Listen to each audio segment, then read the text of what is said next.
Hey everyone, welcome back to the channel. If you're new here, make sure to hit that subscribe button and give this video a like if you find it helpful. Today we're going to install VirtualBox 7, which is the latest version of VirtualBox on Windows 11 PC. Hardware requirements for installing VirtualBox are x86 hardware. Any recent Intel or AMD processor should do.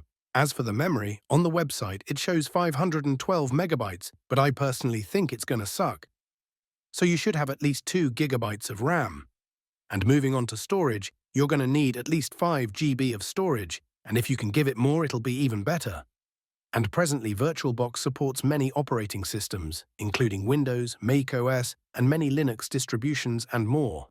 Once you make sure that your PC have all the required components, we're going to install it. Head over to this website, which is virtualbox.org. I'll give the link in the description. On the homepage of the website, you can see the Download VirtualBox 7 option. Let's click on that. It's going to take us to the Download section, and we're going to be downloading Windows hosts. The download is 100 MB in size, and once it downloads, we're going to open it.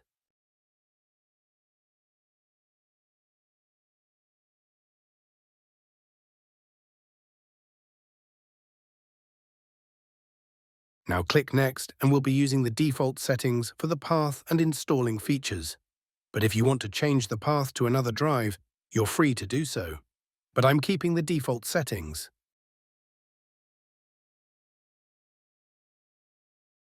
Now click Next again. Now to proceed with the installation, click Yes and Yes again.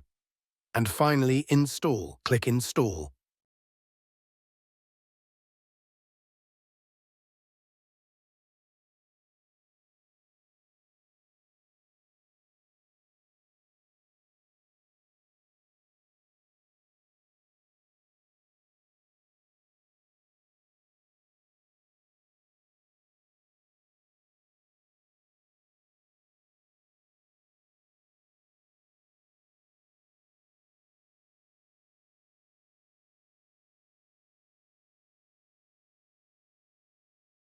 Now that our installation is complete, click on Finish with the Start Oracle VM Virtual Machine option selected, and it'll boot up our VirtualBox Manager.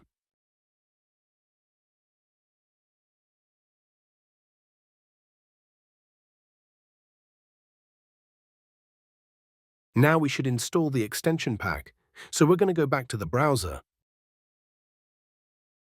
We're going to download it because it offers all the additional features. So click on All Supported Platform.